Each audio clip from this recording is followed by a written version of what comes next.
Pour poser une question en anglais, il faut au préalable savoir faire la différence entre une question ouverte et une question fermée. L'ordre des mots dans la question va alors changer. Voyons cela de plus près. Une question ouverte, c'est une question qui laisse la possibilité à celui qui répond de s'exprimer librement. Une question fermée, quant à elle, ne donne que deux choix à celui qui répond. Soit dire oui, soit dire non. Les questions ouvertes commencent par un mot interrogatif indiquant le type d'information entendue. La recette, mot interrogatif, plus auxiliaire, plus sujet, plus verbe et bien sûr les compléments. Regardons quelques exemples.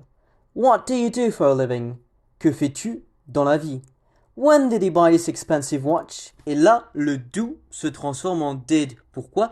Parce que nous sommes dans un contexte passé. Il a bien acheté une montre qui est chère, mais il l'a achetée dans le passé. Donc, lorsqu'il y a une référence à une action qui s'est effectuée il y a un certain temps, eh bien, on utilise le prétérit et do devient did. How often does he go to the cinema? À quelle fréquence se rend-il au cinéma? Ici, le do est devenu does. Pourquoi? Parce que tout simplement, nous avons ici la troisième personne du singulier. Et does se transforme naturellement en did lorsqu'il est question du passé. Vous remarquerez aussi que dans le premier exemple, what do you do for a living?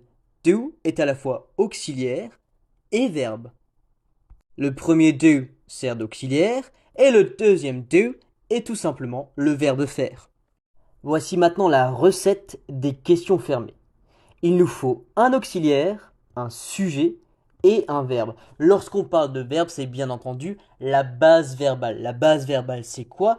Eh bien, c'est l'infinitif du verbe sans le to devant. Parce qu'en anglais, un verbe est toujours donné à l'infinitif. Par exemple, le verbe conduire, c'est to drive. Et la base verbale de to drive, c'est bien juste drive. Regardons ces trois exemples. Do you like chocolate? Est-ce que tu aimes le chocolat? Did they start a business? Ont-ils créé une entreprise? Does she have a cat? A-t-elle un chat? Et par exemple, pour la première question, on pourra tout simplement répondre Yes, I do like chocolate. Ou alors No, I don't like chocolate. Ce qu'il faut également savoir, c'est que be est à la fois verbe et auxiliaire. On peut donc s'en servir pour formuler des questions. Par exemple, Where's Michael?